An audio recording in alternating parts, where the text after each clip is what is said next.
2003-2012 წლებში ყოფილი ხელისუფლების ნაციონალური მოძრაობის მთავრობის საქმიანობა შეისწავლის ქართული ოცნების მიერ დაფუძნებული დროებითი საგამოძიებო საპარლამენტო კომისია ხელისუფლებაში მოსვლიდან 13 წლის შემდეგ და ეს კომისია 10 დეპუტატისგან დაკომპლექტდება. Ცნობილი გახდა, რომ მას უხელმძღვანელებს პარლამენტის ვიცე-სპიკერი თია წულუკიანი და ასევე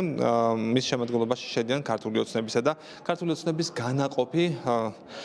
გუნდის წარმომადგენლები. ჩვენს კითხვაზე ამ კომისიის წევრები თუ რატომ 13 წლის შემდეგ განაახლა ქართულმა ოცნებამ წინა ხელისუფლების წარსული ქმედებების გამოძიება და რა დარჩა გამოუძიებელი, მაშინ როდესაც ვიცით, რომ ყოფილი პრეზიდენტი მიხეილ სააკაშვილის მიმართ წარდგენილია ბრალი და მიმდინარეობს სასამართლო პროცესები, ასევე სხვა მაღალი თანამდებობის პირებმა გარკვეულ ბრალდებებთან დაკავშირებით უკვე მოიხადეს სასჯელი, ხოლო პროკურორების ნაწილი და მოსამართლეების ნაწილი ამ ხელისუფლებასთან თანამშრომლობს და ისევ არიან მაღალ თანამდებობებზე. რა დარჩა შესასწავლი, ქართული ოცნების წარმომადგენლები აცხადებენ, რომ მათი მთავარი მიზანი არ არის, რომ ვინმე მაინც და მაინც დაისაჯოს, არამედ მათი მიზანი არის, რომ მოხდეს შეფასება წინა ხელისუფლების საქმიანობის და დაერქვას თავისი სახელი, როგორც ისინი აცხადებენ, ეს იყო რეჟიმი, რომელიც საკუთარი მოქალაქეების მიმართ საქმიანობდა არასამართლიანად და არაერთი სამართალ დარღვევა თუ დანაშაული აქვს ჩადენილი წინა ხელისუფლებას, ასეთია პასუხი ქართული ოცნების ამ კითხვაზე. მათი განცხადებით 6 თვის განმავლობაში იმუშავებს ეს კომისია და განიხილავს ყველას იმ საქმეს, რომელიც იყო რეზონანსული, მაგალითად, როგორც იყო მოქალაქეების მიმართ სასტიკი მოპყრობა, საპატიმროებში მიმდინარე სასტიკი პროცესები, ასევე აგვისტოს ომთან დაკავშირებული კითხვები და სხვა ისეთი მნიშვნელოვანი საკითხები, რის გამოც საქართველოს მოსახლეობის ნაწილს ნაციონალური მოძრაობის მიმართ მათი განცხადებით აქვთ მიუღებლობა. ჩვენ შეგვიძლია ვნახოთ კომისიის წევრების მიერ გაკეთებული განცხადებები. თითოეულ თქვენგანს ვუხდი მადლობას ნდობის გამოცხადებისთვის, რა თქმა უნდა, ჩვენი საპარლამენტო უმრავლესობისგან, ასევე ოპოზიციური პოლიტიკური ჯგუფებისგან გამოცხადებული ეს ძალიან მაღალი ნდობა იმისათვის, რომ ჩვენ ძვირფასო კოლეგებო შევძლოთ შევაფასოთ ის არაერთი მძიმე წელიწადი, რომლის ან მონაწილეები, ან მოწმეები და უფრო მეტიც მსხვერპლებიც არაერთი თქვენგანი და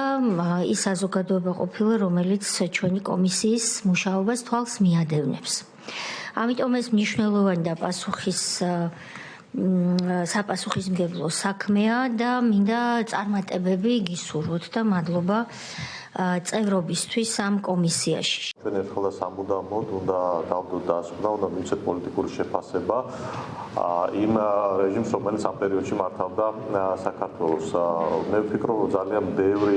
ინფორმაცია გამოიკვეთება, როგორც ცნობილი, ასევე უცნობი ამ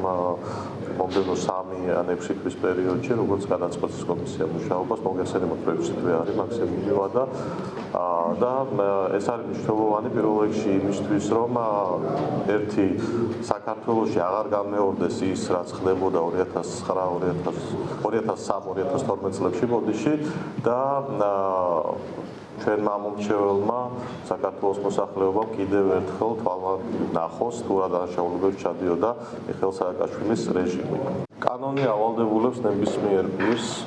არა აქვს მნიშვნელობა თანამდებობის პირია თუ არა თანამშრომლობს კომისიასთან. კანონით არის პირდაპირ დაწერილი ამ ავალდებულების დარღვევის შედეგები და შესაბამისად ჩვენ მოხდებით კანონის შესაბამისად. დროებითი საგამოძიებო კომისიის პირველი მოსამზადებელი სხდომა უკვე დასრულებულია და უკვე გამოვლინდნენ კომისიის წევრები თანამდებობრივად და როგორც მაყურებელმა უკვე იცის ამ კომისიას თია წულუკიანი უხელმძღვანელებს, რაც შეეხება მომდევნო სხდომებს, ჯერ არ არის დაზუსტებული თუ როდის გაიმართება უკვე ქმედითი არსებითი სხდომები, სადაც დაიწყებენ უკვე კონკრეტული საკითხების განხილვას, ასევე მედიის წარმომადგენლების კითხვაზე იმ შემთხვევაში თუ არ მიიღებს ნაციონალური მოძრაობის წარმომადგენლები მონაწილეობას ამ კომისიის მუშაობაში. ისინი ამბობენ, რომ კანონმდებლობის მხრივ არის გათვალისწინებული მკაცრი სანქციები იმ შემთხვევაში, თუ პირი, რომელსაც დაიბარებს კომისია, არ მოვა და არ ითანამშრომლებს ამ კომისიასთან. რაც შეეხება სხვა საკითხებს, საგამოძიებო კომისია 6 თვის განმავლობაში იფუნქციონირებს პარლამენტში. რაც შეეხება თავად ნაციონალური მოძრაობის წარმომადგენლების პოზიციას, ისინი ამბობენ, რომ ეს არის პოპულისტური ნაბიჯი ქართული ოცნების მხრიდან და მხოლოდ მართი მხარდამჭერების ინტერესების დასაკმაყოფილებლად შეიქმნა ეს კომისია და როგორც ისინი ამბობენ, ქართული ოცნება არის არა მომავალზე, არამედ წარსულზე ორიენტირებული პოლიტიკური გაერთიანება.